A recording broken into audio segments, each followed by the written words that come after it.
బీభత్స్ నాయక్ చివరి వరకు పోరాడాడు. కంధమాల్లోని గుద్రపాద గ్రామానికి చెందిన 29 ఏళ్ల యువకుడు. ఇజ్రాయెల్ పర్యాటకురాలు హోమ్ స్టే యజమాని అయిన ఇద్దరు మహిళలను కాపాడడానికి అన్ని ప్రయత్నాలు చేశాడు. వారు కొప్పల్లోని సానాపూర్ సరస్సు సమీపంలో కాలువ దగ్గర హత్య జరగడానికైతే ఈ ఇజ్రాయెల్ టూరిస్టులు అయితే గురయ్యారు. ఇది యునెస్కో ప్రపంచ వారసత్వం ప్రదేశం హంపి నుండి 25 కిలోమీటర్ల దూరంలో ఉంది. ఇది మార్చి 6న అతను మునిగిపోయాడు. ముగ్గురు నిందితులు ఇద్దరు బీభత్స్ కాలంలోకి విసిరినప్పుడు కూడా బీభత్స్ తిరిగి ఈత కొట్టడానికి తన తోటి పర్యాటకులను రక్షించడానికి కూడా ప్రయత్నించాడు.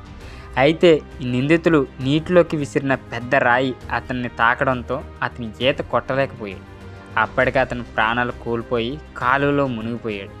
సో ఇది వాళ్ళ రిలేటివ్ బామర్దైన అనుమానిస్తున్నాడు అని అయితే చెప్పాడు. ఆదివారం హంపి నుండి కంధమాల్కు బీభత్స్ మృతదేహాన్ని తీసుకొచ్చిన అతని బామ్మర్ది ఆకాష్ పాల్ అయితే అంటున్నాడు. సంఘటన స్థలం నుండి 2 కిలోమీటర్ల దూరంలో శనివారం అతని మృతదేహం అయితే కనుగొన్నారు పోలీసులు. ప్రయాణికుడైన బీభత్స్ 4 నెలల క్రితం న్యూఢిల్లీలోని సెయింట్ స్టీఫెన్స్ హాస్పిటల్లో తన ఉద్యోగాన్ని వదిలేసి తనకున్న ఫ్యాషన్స్తో బ్యాగ్ పైన తన బైక్ మీద దేశవ్యాప్తంగా ఒంటరిగా ప్రయాణిస్తున్నాడు. సో తనకు ఒక యూట్యూబ్ ఛానల్ కూడా ఉంది, ఇన్స్టాగ్రామ్ పేజ్ ఉంది అండ్ ట్విట్టర్ కూడా ఉంది. సో అతను గత వారం హంపి చేరుకున్నాడు. బీభత్స్ హోమ్ స్టేలో బస చేశాడు. అక్కడ ఇజ్రాయెల్ మహిళ, ఇద్దరు పురుష పర్యాటకులు, అమెరికాకి చెందిన డానియల్ పీటర్స్ అండ్ నాసిక్కి చెందిన పంకజ్ అమృతరావు వీళ్ళందరూ బస చేశారు ఆ హోటల్లో. సో ఇక్కడ మెయిన్ అట్రాక్షన్ ఏంటంటే ఆ ప్రదేశం స్టార్స్ని చూసి వీక్షించడానికి అక్కడ బస చేయడానికి బాగుంటుందని అయితే అక్కడ ఉన్న స్థానికులు అయితే చెప్పాడు వాళ్ళకి. కాబట్టి వాళ్ళు లంచ్ అంటే డిన్నర్ ముగించుకున్న తర్వాత అందరూ హోమ్ స్టే యజమానితో కలిసి ఆ ప్రదేశానికి అయితే వెళ్ళారు. అంటే ఎవరైతే హోమ్ స్టే ఇచ్చారో ఆయన తీసుకుని కూడా అక్కడికి వెళ్ళారు. వీళ్ళ సంగీతం వింటున్నప్పుడు బాగా తాగిన 3 నిందితులు ఆ సంఘటనా స్థలానికి వచ్చి పెట్రోల్ కోసం ₹100 అయితే వీళ్ళని డిమాండ్ చేశాడు అని ఆ అత్యాచారం బాధితుల్లో ఒకరితో అయితే మాట్లాడిన ఆకాష్ అయితే ఈ విషయం అయితే పోలీసులు చెప్పాడు. మిగిలిన వారి దగ్గర డబ్బులు లేకపోయినా బీభత్స్ తన బ్యాగ్లో ₹20 ఉన్నాయి. సో ఆ ₹20 తీసి ఆ నిందితులకి అయితే ఒకరికి ఇచ్చాడు. సో ఆ చిన్న మొత్తంలో ఇచ్చినందుకు కోపం వచ్చిన ఈ 3 నిందితులు అప్పటికే తాగేసి భీకరంగా ఉన్నారు. పెట్రోల్ కోసం వచ్చి అడిగారు కదా.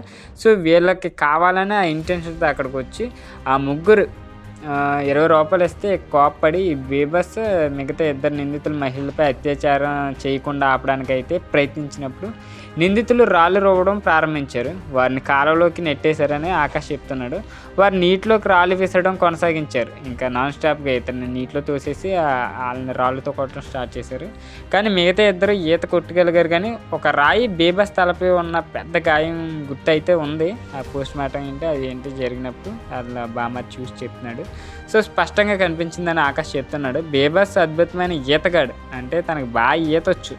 2 అన్నదమ్ముల్లో చిన్నవాడైన బీభత్స్ ఉదయగిరి పరిధిలో గుద్రపాడ గ్రామానికి చెందిన బీకే నాయక్ కుమారుడు. అతని భౌతికాయన్ని అయితే ఆదివారం తన గ్రామంలో అయితే ఖననం చేశారు. సో ఇది వాళ్ళు ఇంటెన్షన్తోనే ఇక్కడికి వచ్చి ఈ ఇజ్రాయేల్ టూరిస్టులు ఎవరైతే ఉన్నారో వాళ్ళ మీద అత్యాచారం అయితే చేయడం స్టార్ట్ చేశారు. సో ఇతన్ని అయితే బండరాయితో వచ్చి ఆ నీటిలో ఇసిరేయడం వల్ల తన తలకి తీవ్రమైన గాయమై చనిపోయాడు, పోరాడాడు. సో ఈ న్యూస్ అయితే కొన్ని న్యూస్ ఛానల్స్ ఉంటాయి కదా వాటిలోనే టెలికాస్ట్ చేశారు, కానీ అంతా అయితే తీసుకురావట్లేదు. సో దీని గురించి పోరాటం కూడా తక్కువ మంది చేస్తున్నారు. పోలీసులు కూడా ఇన్వెస్టిగేషన్ అయితే చేస్తున్నారు. సో అక్కడ స్టోన్ కూడా ఉంటుంది, మీరు చూసుకోవచ్చు. సో ఇది గైస్ ఇలా తయారైంది ఇండియా. సో తాగుబోతులకి నిలయంగా అయితే బాగా మారిపోయింది. ప్రతి కంట్రీలోనూ తాగుతూ ఉంటారు, కానీ ఇలాంటి వేషాలు వేసేదాన్ని మన ఇండియాలోని ఇప్పుడు ప్రపంచం మొత్తం తెలుస్తుంది. ఎందుకంటే ఇజ్రాయేల్ టూరిస్టులను రేప్ చేశారంటే మరి ఎంత దౌర్భాగ్యంలో ఉన్నారో, ఎంత కామంతో కొట్టుకుని ఆడిపోతున్నారో ఇప్పుడున్న యువత అర్థమవుతుంది. అంటే అందరని కాదు, తాగుబోతులను ఒక్కలే. సో మిగతా వాళ్ళు తాగితేనే ఇలాంటి దుర్బుద్ధులు అయితే వస్తాయి. సో ఎనీవే తాగుబోతులతో జాగ్రత్తగా ఉండండి, ఇది నా స్ట్రాంగ్ సజెషన్.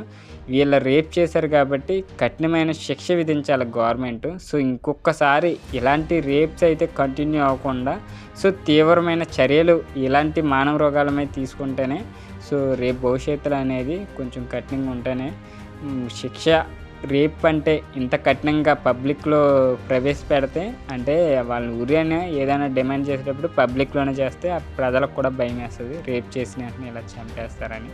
సో ఇది గైస్ ఈరోజు వీడియో మీకు ఎంతమందికి తెలుసో కింద కామెంట్ రూపంలో తెలియజేయండి. సో ఇది మీ ఫ్రెండ్స్కి అయితే షేర్ చేయండి. సో మంచి ఇంపార్టెంట్ మ్యాటర్ కాబట్టి. సో ఈరోజు స్టోరీ అయితే ఇది. వీడియో నచ్చితే తప్పకుండా లైక్ చేసి ఇలాంటి ఇంట్రెస్టింగ్ స్టోరీస్ కోసం మన ఛానల్ తప్పకుండా సబ్స్క్రైబ్ అయితే చేసుకోండి.